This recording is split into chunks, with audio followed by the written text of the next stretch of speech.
Definisi berita. Berita adalah informasi yang disampaikan kepada publik mengenai peristiwa atau kejadian yang dianggap penting, relevan, dan aktual. Berita bertujuan untuk menginformasikan masyarakat secara objektif dan jujur. Selanjutnya adalah tujuan berita. Tujuan utama dari berita adalah untuk memberikan informasi yang jelas dan akurat kepada audiens. Selain itu, berita juga bertujuan untuk yang pertama, menyampaikan fakta dan kejadian penting kepada masyarakat.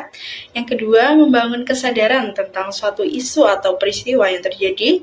Dan yang ketiga, mempengaruhi opini publik atau kebijakan. Dan yang terakhir, keempat, menyediakan perspektif yang berbeda terhadap suatu peristiwa. Selanjutnya ada komponen penting dalam berita. Berita yang baik umumnya memiliki komponen-komponen sebagai berikut. Yang pertama, 5W plus 1H, who, what, when, where, why, how. Yang kedua, lead atau bagian pertama yang merangkum inti berita. Yang ketiga, isi berita, detail atau penjelasan lebih lanjut. Yang keempat, ada orang atau lembaga yang memberikan informasi. Dan yang kelima, ada kutipan, pernyataan langsung dari narasumber. Persiapan sebelum menyimak berita. Sebelum menyimak berita, beberapa hal yang perlu dipersiapkan antara lain adalah yang pertama, menentukan tujuan menyimak, apakah untuk informasi, analisis, atau hiburan. Yang kedua, memastikan sumber berita terpercaya. Dan yang ketiga, menciptakan suasana yang kondusif agar bisa fokus terhadap suatu topik berita. Persiapan setelah menyimak berita. Setelah menyimak berita, beberapa langkah yang perlu dilakukan yaitu yang pertama, memahami dan menganalisis pesan yang disampaikan. Yang kedua, mengevaluasi kebenaran dan kredibilitas berita. Dan yang ketiga, mendiskusikan atau menyebarkan informasi yang relevan. Selama menyimak berita, itu kita perlu untuk mengidentifikasi inti informasi saat mendengarkan atau membaca berita. Kita itu perlu fokus untuk menemukan informasi utama atau pokok dari berita tersebut. Memperhatikan fakta yang disajikan. Pastikan fakta-fakta yang disampaikan dalam berita itu jelas dan akurat serta tidak ada informasi yang keliru atau menyesatkan. Untuk yang selanjutnya yaitu mengamati sudut pandang. Berita itu seringkali disajikan dengan perspektif tertentu. Kita itu perlu memahami apakah penyajian berita tersebut itu memiliki sudut pandang tertentu atau bersifat objektif. Dan untuk selanjutnya yaitu setelah menyimak berita, kita itu harus membandingkan informasi dari berbagai sumber. Setelah menyimak berita, itu penting untuk membandingkan informasi yang didapat dengan sumber lain untuk memastikan kebenaran dan kelengkapan informasinya. Untuk yang selanjutnya yaitu menilai apakah berita tersebut biasa atau tidak. Evaluasi apakah berita tersebut itu hanya menyajikan satu sisi cerita atau memiliki bias sehingga mempengaruhi cara pandang pembaca. Untuk yang selanjutnya yaitu mengerti, mempertimbangkan konteks dan tujuan penyampaian berita. Pahami konteks kejadian dan tujuan dari berita tersebut. Disampaikan apakah untuk memberi informasi, mempengaruhi opini, atau untuk tujuan lainnya. Evaluasi kredibilitas berita. Evaluasi kredibilitas berita itu bertujuan untuk memastikan bahwa berita yang diterima itu dapat dipercaya dan sahih. Memeriksa sumber berita. Pastikan sumber berita tersebut itu terpercaya dan independen, serta tidak terpengaruh oleh kepentingan tertentu. Untuk yang selanjutnya yaitu dengan mengidentifikasi campuran fakta dan opini. Berita yang kredibel itu harus memisahkan antara fakta dan opini. Jika keduanya tercampur, maka berita tersebut bisa menyesatkan. Untuk yang selanjutnya yaitu memastikan informasi dapat diverifikasi. Cek apakah informasi yang disampaikan dalam berita itu bisa diverifikasi melalui sumber lain atau tidak. Untuk memastikan kebenarannya, ada beberapa jenis berita. Yang pertama yaitu berita hard news, berita yang berkaitan dengan kejadian yang penting dan aktual. Seperti contohnya yaitu bencana alam, kecelakaan, atau peristiwa besar yang membutuhkan perhatian segera. Untuk yang selanjutnya ada berita soft news, berita yang lebih ringan. Biasanya itu berkaitan dengan hiburan, gaya hidup, atau isu-isu yang tidak terlalu mendesak. Nah, ketiga yaitu future berita. Jenis berita ini yang lebih mendalam, menggali aspek emosional atau personal dari suatu topik atau kejadian. Seringkali lebih naratif dan ceritakan kisah-kisah yang lebih personal. Untuk selanjutnya yaitu opinion, berita yang menyampaikan pandangan atau opini dari penulis atau narasumber tertentu yang lebih bersifat subjektif dan tidak hanya berfokus pada fakta. Teknik berita. Teknik dalam penulisan berita meliputi 1. Inverted pyramid, yaitu menyajikan informasi paling penting di awal, diikuti dengan informasi tambahan. Yang kedua, ada headline yang menarik, yaitu judul yang menarik perhatian pembaca. Yang ketiga, ada lead yang jelas, yaitu kalimat pembuka yang langsung mengungkapkan inti berita. Kesalahan yang perlu dihindari. Ada beberapa kesalahan yang perlu dihindari dalam berita adalah 1. Penyebaran hoaks, informasi yang tidak dapat dibuktikan kebenarannya. Dan yang kedua, ada bias, yang penyajian berita yang memihak salah satu pihak. Yang ketiga ada overinterpretation, yaitu mengartikan peristiwa lebih dari apa adanya.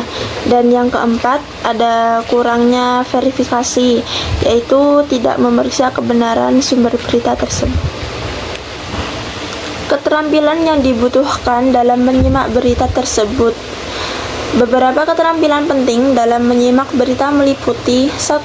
Kemampuan mendengar secara aktif, yaitu fokus penuh pada berita yang disampaikan. Dan yang kedua ada kemampuan analisis kritis, yaitu mengkritis dan mengevaluasi berita secara objektif. Dan yang ketiga ada kemampuan memfilter informasi, memilih mana yang relevan dan dapat dipercaya pada berita tersebut. Tantangan dalam penyajian berita.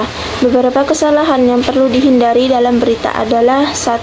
Mencegah disinformasi, yaitu menghindari penyebaran berita palsu atau yang tidak terverifikasi. Dan yang kedua ada menjaga objektivitas, yaitu berusaha tetap netral meskipun ada tekanan dari berbagai pihak. Dan yang terakhir ada mengelola sumber daya, yaitu terbatasnya waktu dan tenaga dalam mengumpulkan dan menyajikan berita dengan cepat. Baik anak-anak, simaklah dan perhatikan berita yang akan Ibu bacakan. Setelah Ibu membacakan berita, kalian bisa mengerjakan tugas yang akan Ibu berikan berdasarkan isi teks tersebut yang sudah Ibu sampaikan. Peristiwa longsor besar terjadi di Bukit Garuh, Kampung Lembur Pasir, Desa Sirnasari, Kecamatan Pabuaran, Kabupaten Sukabumi, pada Minggu tanggal 22 Desember 2024. Kejadian ini menimbulkan dampak signifikan terutama terhadap lahan persawahan warga, perairan, hingga memaksa sejumlah penduduk mengungsi ke lokasi aman. Petugas penanggulangan bencana Kecamatan P2BK, Pabuaran, longsor tersebut terjadi di lahan bukit yang sebelumnya sudah menunjukkan tanda-tanda pergerakan tanah. Pada hari itu, aktivitas warga sekitar sedang berada di pesawahannya, yang memang lahan tersebut lahannya itu teras sering.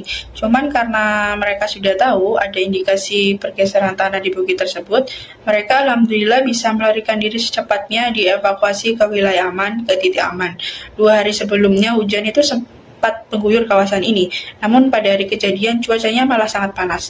Jadi warga dari beberapa kampung yang berada di zona rawan kini mengungsi di tempat yang aman. Untuk dampak kerugiannya masih dalam penghitungan pihak terkait, terutama dari sektor pertanian ya, karena banyak sawah yang baru saja ditanami. Terima kasih. Akibat longsor ini, sekitar 100 hektar sawah milik warga tertimbun material tanah. Selain itu, aliran sungai di kawasan tersebut tertutup sepanjang 200 meter. Longsor ini mengancam beberapa kampung di Desa Sirnasari termasuk Kampung Lembur Pasir, Darmawangi, Talaga, dan Cibeber 2.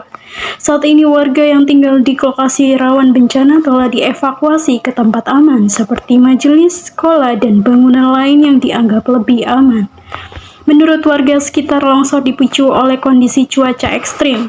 Material longsor yang sebagian berupa tanah pasir hitam menjadi salah satu faktor yang mempengaruhi kondisi tersebut. Wilayah ini memang telah dipetakan sebagai daerah rawan bencana oleh petugas, namun aktivitas warga di lereng bukit tersebut berlangsung sehingga meningkatkan resiko.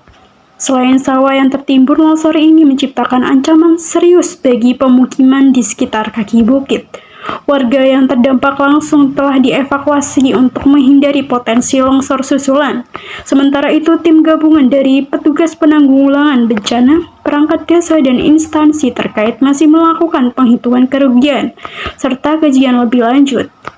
Bukit Garu memiliki sejarah panjang sebagai area rawan longsor. Menurut warga dan sesepuh setempat, kawasan tersebut memang sejak lama menunjukkan potensi bencana. Namun kesadaran masyarakat terhadap resiko tersebut masih rendah. Pihaknya berkomitmen akan segera mengambil langkah strategis untuk mitigasi, seperti relokasi warga dari zona rawan dan penanganan lebih lanjut terhadap kawasan yang berpotensi longsor. Soal yang pertama adalah pokok-pokok penting. Tuliskan pokok-pokok penting dari berita tentang peristiwa longsor di Bukit Garu, Sukabumi dengan minimal 5 poin. Dan soal yang kedua yaitu ada pertanyaan pemahaman. Yang pertama ada apa yang menyebabkan longsor di Bukit Garu, dan yang kedua sebutkan langkah-langkah yang diambil oleh pihak berwenang setelah terjadinya longsor. Dan yang ketiga ada mengapa penting bagi masyarakat untuk memiliki kesadaran terhadap risiko bencana di daerah yang rawan dengan longsor. Ada beberapa penilaian untuk siswa, yaitu dengan mencapai nilai 100. Yang pertama ada 1. Kelengkapan informasi, yaitu 40 poin yang menyebutkan semua pokok-pokok penting dari berita, yaitu 20 poin. Terus menjawab pertanyaan pemahaman dengan tepat, yaitu 20 poin. Dan yang kedua ada kejelasan dan keteraturan, yaitu 30 poin. Yang